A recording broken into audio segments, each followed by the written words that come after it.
말씀 앞에서 경외함으로 주께 홀로 섭니다.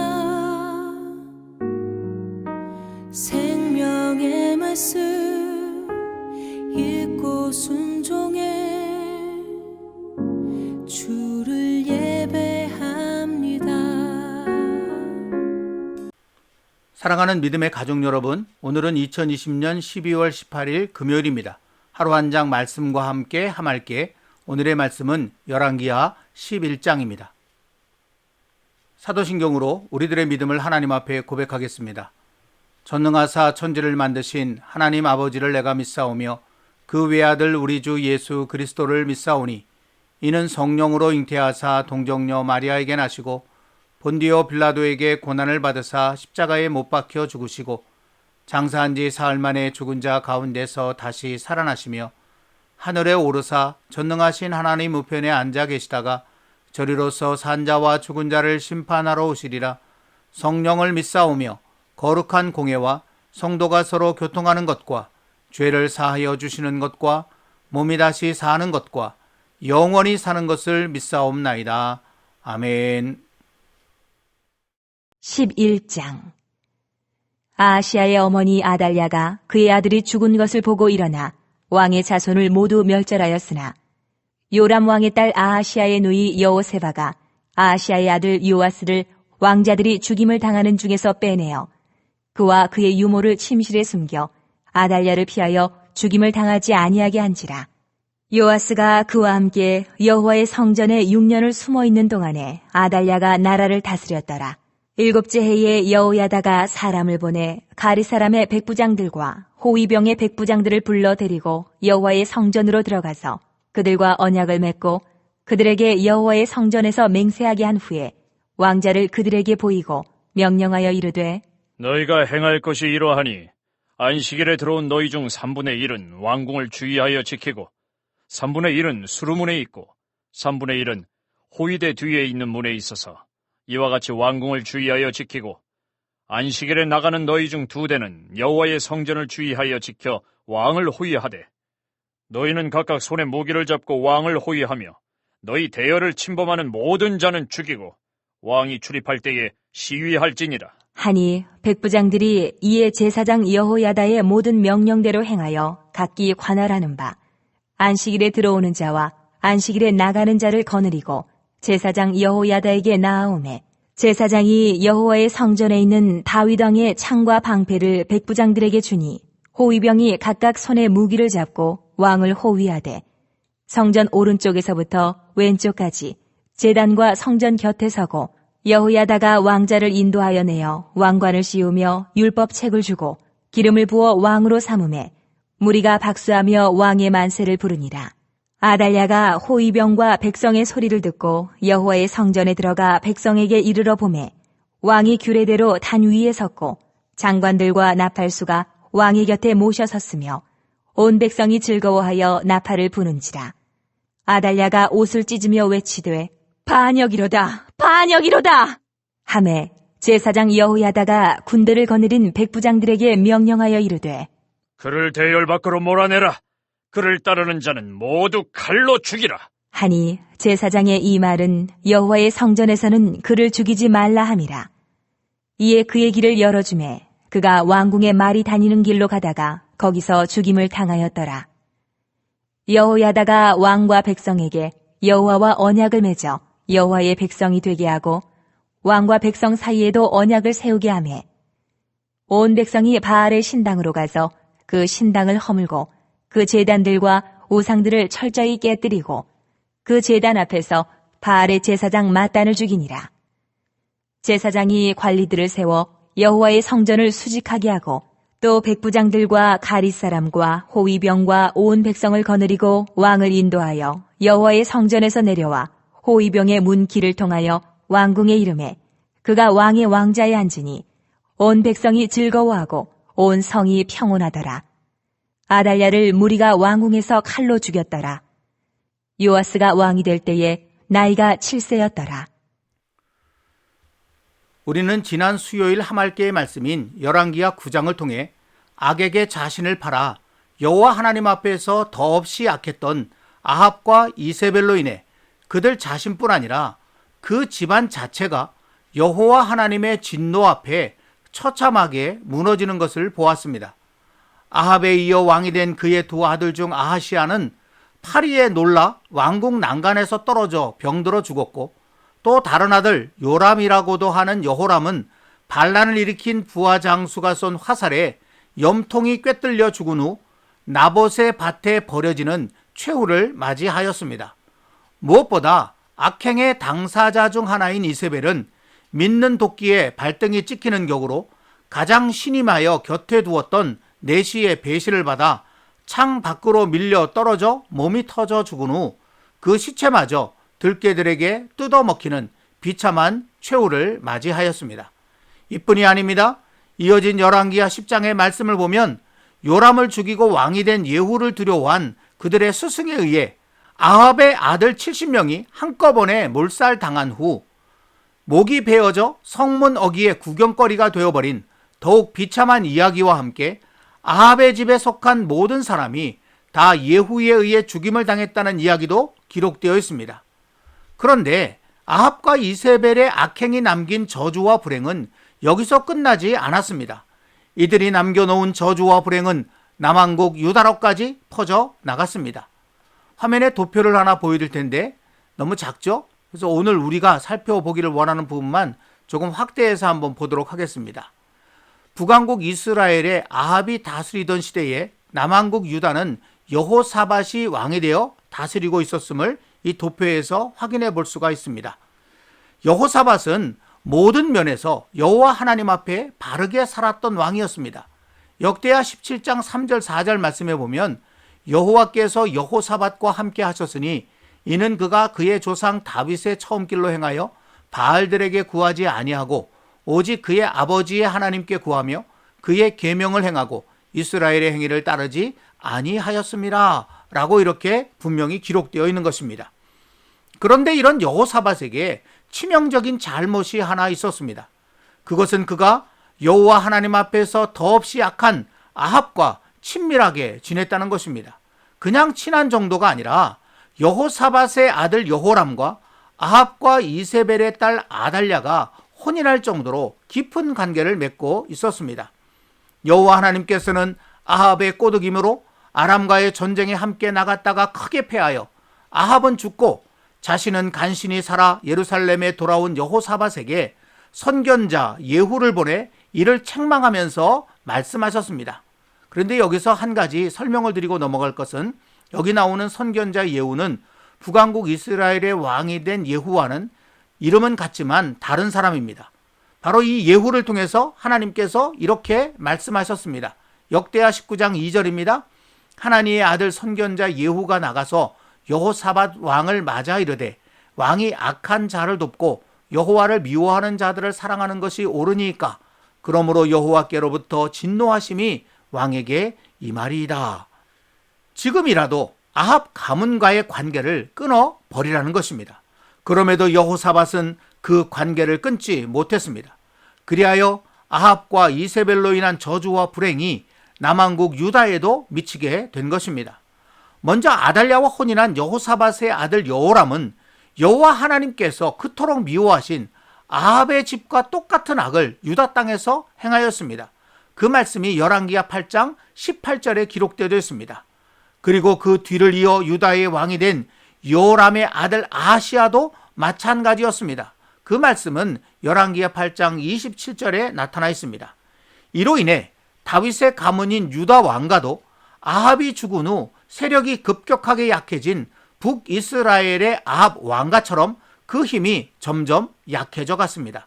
열왕기하 1장 1절 말씀에 보면 아합이 죽은 후 모압이 이스라엘을 배반했다라는 말씀이 기록되어져 있는데 열왕기하 8장 20절에 보면 아합의 집과 똑같이 행한 여호람 때에 에돔이 유다의 손에서 배반했다라는 말씀이 이렇게 비슷하게 기록되어 있는 것을 우리가 분명히 보게 되는 것이죠. 나아가 여호사밧의 손자인 남왕국 유다의 아하시아 왕은 자신의 외삼촌이기도 한 북왕국 이스라엘의 요람 왕이 전쟁 중 부상을 입었다는 소식을 듣고 문병을 갔다가 반란을 일으킨 예후에 의해 어이없는 죽음을 당하고 말았습니다. 그 말씀은 열왕기하 9장 27절에 기록이 되어져 있습니다. 그러나 이것은 시작에 불과했습니다. 남왕국 유다로 시집을 온 이세벨의 딸 아달랴가 유다의 왕이었던 자기 아들 아하시야가 죽은 것을 기회로 스스로 왕이 되려고 남아있는 자신의 친자손들을 무참히 죽여버리기 시작한 것입니다. 오늘 말씀 1절에 그 말씀이 기록되어져 있습니다.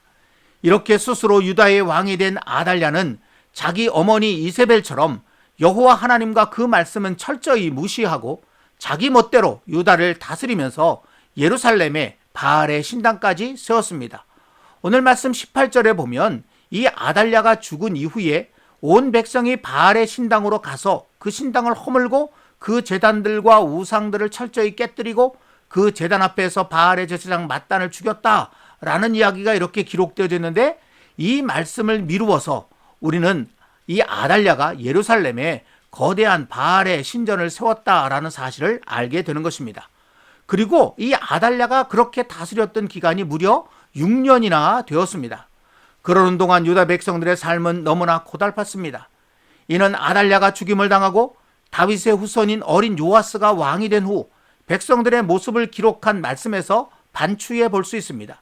오늘 말씀 20절입니다. 이 말씀에 보면 온 백성이 즐거워하고 온 성이 평안했다라는 말씀과 아달랴가 죽었다라는 말씀이 이렇게 절묘하게 대비되어 기록이 되어져 있습니다. 이를 통해 우리는 아달랴가 살아있을 때 그 백성들이 얼마나 힘이 들고 얼마나 어려운 삶을 살았는지를 능히 짐작해 볼 수 있다는 것이죠. 이처럼 여호와를 버리고 악에게 자신을 팔아버린 아합과 이세벨로 인한 저주와 불행은 여호사밧의 잘못된 판단을 타고 남왕국 유다까지 핏빛과 잿빛으로 물들여 놓은 것입니다. 그런데 남왕국 유다에 몰아닥친 이 아합과 이세벨의 저주와 불행은 여호와 하나님 앞에서 의로운 몇몇 사람으로 인해 끝이 나게 되었고 남왕국 유다는 다시 생명과 기쁨을 회복하게 되었습니다. 먼저는 요람 왕의 딸, 그러니까 아하시야의 누이 여호세바입니다. 그는 왕의 핏줄을 다 죽여 없애려는 서슬퍼런 자신의 의붓 어머니 아달랴의 눈을 피해 이제 막 태어난 왕자 요아스를 그 유모와 함께 자기 침실에 숨겼습니다. 이때 여호세바는 대제사장 여호야다와 결혼하고 여호와의 성전 마당 한 곳에 있는 대제사장의 집에서 살고 있었습니다. 그곳은 바알을 섬기던 아달랴가 잘 찾지 않는 곳이었기에 왕자 요아스를 몰래 키우기에 더없이 좋은 것이었습니다. 이처럼 여호세바의 용기와 지혜로 끊어질 뻔한 다윗의 후손이 보존될 수 있었던 것입니다. 남왕국 유다가 아합과 이세벨로 인한 저주와 불행에서 벗어나 다시 생명과 기쁨을 회복하는데 결정적인 역할을 한 또 한 사람은 여호세바의 남편 대제사장 여호야다입니다. 그는 왕자 요아스가 7살이 되었을 때, 그러니까 아달랴가 스스로 왕이 되어 유다를 다스린 지 7년째가 되었을 때 남왕국 유다를 여호와 하나님의 나라로 회복시키는 거룩한 혁명을 일으켰습니다. 오늘 말씀 4절의 앞부분에 보면 7째 해에라는 말씀이 이렇게 기록이 되어져 있죠. 이 7째 해라는 말 속에서 우리는 대제사장 여호야다가 여호와 하나님을 얼마나 신뢰하고 있었는지를 짐작할 수 있습니다. 성경에서 7년은 여호와의 안식년으로서 그 어느 때보다 더 여호와 하나님의 말씀을 마음에 새기며 그 뜻에 순종하며 사는 그런 때였습니다. 다른 말로 하면 여호와 하나님의 마음을 가장 기쁘게 해드려야 하는 때를 의미한다고 할 수 있습니다. 대제사장 여호야다는 아달랴로 인해 여호와 하나님의 성전이 폐허가 되어가고 그 말씀은 점점 희미해져 가는 채로 이 7년을 그냥 넘길 수가 없었습니다. 그래서 7년이 되던 해에 거룩한 혁명을 일으킨 것입니다. 이런 여호야다의 마음을 아신 여호와 하나님께서는 그를 적극적으로 도우셨습니다. 왕의 근위병들이 여호야다의 편이 되게 해주신 것입니다. 오늘 말씀 4절을 다시 보시면 그 가운데 가릿 사람의 백부장들과 호위병의 백부장들이 제사장 여호야다의 명령을 따르는 그런 이야기가 이렇게 기록이 되어져 있습니다. 이 가운데 가리 사람들은 다윗 왕이 다스리던 이후로 왕을 보호하는 역할을 담당했던 용병 부대인 그렛 사람들과 같은 말입니다. 특별히 이들은 다윗의 왕가에 대한 충성심이 참으로 남달랐습니다. 실로 여호와 하나님께서는 이때를 위하여 그렛 사람 곧 가리 사람을 예비해 두셨다고 할 수 있는 것입니다. 대제사장 여호야다는 이들의 도움을 받아 여호와 하나님의 성전에서 어린 요아스의 대관식을 거행하였습니다. 그 말씀은 오늘 말씀 11절과 12절에 기록되어 있습니다. 호위병이 각각 손에 무기를 잡고 왕을 호위하되 성전 오른쪽에서부터 왼쪽까지 제단과 성전 곁에 서고 여호야다가 왕자를 인도하여 내어 왕관을 씌우며 율법책을 주고 기름을 부어 왕으로 삼음에 무리가 박수하며 왕의 만세를 부르니라. 아멘. 이 말씀 가운데 율법책을 주고 기름을 부어 왕으로 삼았다라는 이 말씀이 바로 이 왕권이 여호와 하나님으로부터 왔다라는 사실을 상징적으로 드러내주는 그런 행위입니다. 이렇게 해서 남한국 유다에 여호와 하나님과 그 말씀으로부터 권위를 받은 다윗의 후손이 다스리는 나라가 회복되게 된 것입니다.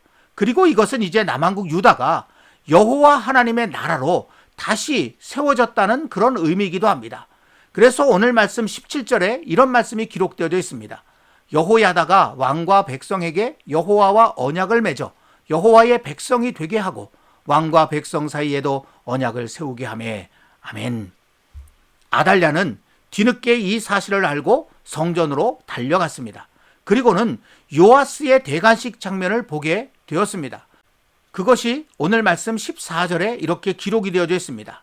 이 말씀을 통해서 우리가 느끼게 되는 것은 아달랴는 여전히 자신이 왕이고 그래서 자기가 말 한마디만 하면 백성들의 마음이 다 자기에게로 돌아올 것이라고 하는 어마어마한 착각을 가지고 있다는 것입니다. 그래서 아달랴는 반역이로다 반역이로다 그렇게 큰 소리를 질렀지만 아무도 그 말에 귀를 기울이는 사람은 없었습니다. 이미 여호와 하나님의 뜻 안에 모든 사람이 견고하게 서 있었던 것입니다. 대세가 기울어졌음을 직감한 아달랴는 성전에서는 아무도 죽이지 말라는 대제사장 여호야다의 말을 기회 삼아 목숨이라도 부지할 생각으로 사람들이 많이 다니지 않을 것으로 여긴 왕궁의 마구간이 있는 곳 말들이 다니는 길로 도망갔습니다. 하지만 이것 또한 아달랴의 착각이었습니다. 오늘 말씀 16절에 보면 바로 그 길에서 아달랴가 죽임을 당한 것입니다. 아달랴의 어머니 이세벨은 창문에서 밀쳐 떨어져 말발굽 아래에서 죽었는데 그 딸 아달랴는 이렇게 말들이 다니는 길에서 비참하게 최후를 맞은 것입니다. 실로 여호와 하나님을 무시하고 대적하는 인생이 어떤 결말을 맞게 되는지 우리는 이를 통해 다시 한번 확실히 느끼게 됩니다. 사랑하는 믿음의 가족 여러분, 우리는 오늘의 말씀을 통해 한 사람의 여호와 하나님께 대한 죄악이 얼마나 세상에 무서운 저주와 불행을 가져올 수 있는지, 반대로 한 사람의 여호와 하나님을 향한 믿음의 행동이 얼마나 세상의 생명과 기쁨을 일구어낼 수 있는지를 보았습니다. 그렇다면 저와 여러분은 지금 어느 편에 더 가까이 서서 살아가고 있습니까? 아합과 이세벨 그리고 아달랴에 가깝습니까? 아니면 여호세바와 여호야다에 가깝습니까? 물론 우리가 아합이나 이세벨 그리고 아달랴와 가깝지는 않을 것입니다. 그러나 혹시 아합과 친밀했던 여호사밧과는 가깝지 않은가요? 여호사밧 자신은 여호와 하나님을 믿고 따르는 사람이었습니다. 그러나 그는 악한 아합 왕가와 가까이 지내므로 그 관계를 끊어내지 못함으로 남한국 유다를 핏빛과 잿빛으로 얼룩지게 만들었습니다. 여호와 하나님을 믿고 따른다는 우리도 지금 이 여호사밧처럼 사는 것은 아닌가요? 그러므로 이제 우리는 결단해야 합니다. 여호사밧의 자리에서 여호세바와 여호야다의 자리로 나아가겠다고 말이죠. 그러고 보니 여호세바와 여호야다라는 이 이름의 뜻이 참으로 소중합니다. 여호세바는 언약의 하나님이라는 뜻이고 여호야다는 모든 것을 아시는 하나님이라는 뜻입니다. 이 이름의 뜻처럼 우리 모두 여호와 하나님께서는 약속하신 것을 반드시 이루신다는 것을 굳게 믿고 또한 모든 것을 다 아시는 여호와 하나님 앞에 부끄러움 없이 설 수 있도록 어떤 죄악과도 타협하지 않고 여호와 하나님의 말씀 바른 쪽에 서서 언제나 살아갈 수 있기를, 그리하여 우리가 만나는 모든 사람, 우리가 밟는 모든 땅에 여호와 하나님의 생명과 기쁨을 세워 일으키는 사람으로 살아갈 수 있기를 우리 주님의 이름으로 간절히 기원합니다.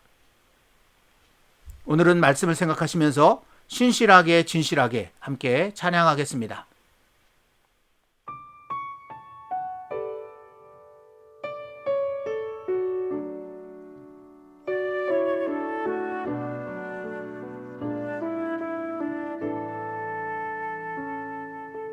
신실하게 진실하게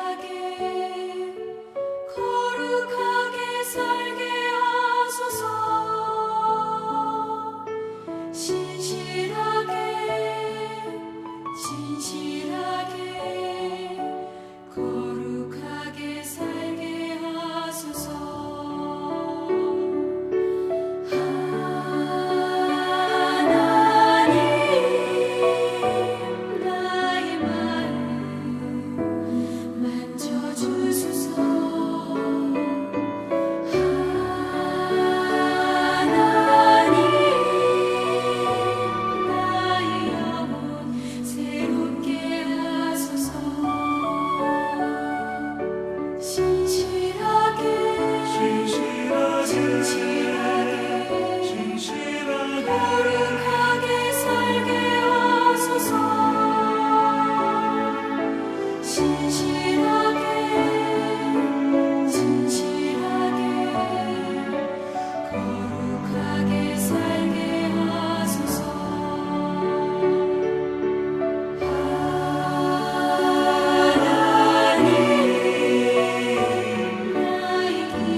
기도하겠습니다.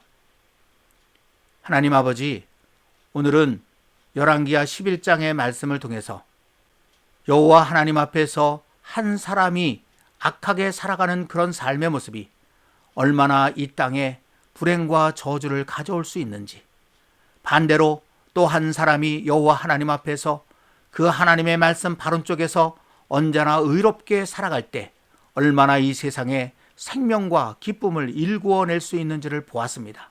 주님, 지금까지 저희들의 삶이 어떠했든지 이제는 저희들의 삶이 오늘 말씀 속에 기록되어져 있는 이 땅의 생명과 기쁨을 일구어내는 그런 삶의 길을 걸어갈 수 있게 되기를 원합니다. 그러기 위해서 아합과 이세벨의 길로 따르지 않는 것은 물론이거니와 여호사밧처럼 어정쩡한 자리에도 머물지 않기를 원합니다. 하나님을 믿는다고 하면서도 악과 타협하며 악과 친구가 되어 어깨동무를 하며 살아가는 그런 삶의 자리에 언제까지나 머물러 있지 않도록 도와주시기를 원하며 그 모든 것들과 결별하고 여호세바와 여호야다처럼 하나님 아버지 앞에 그리고 그 말씀 앞에 온전한 모습으로 살아가는 우리 모두 되게 해 주시옵소서. 우리를 통해서 이 땅이 생명과 기쁨을 누리게 되기를 소망하오니 주님, 우리를 받아주시고 우리의 마음과 삶을 지켜 주옵소서. 예수님의 이름으로 간절히 기도하옵나이다. 아멘. 이제 찬양과 함께 좀 더 깊은 기도로 나아가시기를 바랍니다. 감사합니다.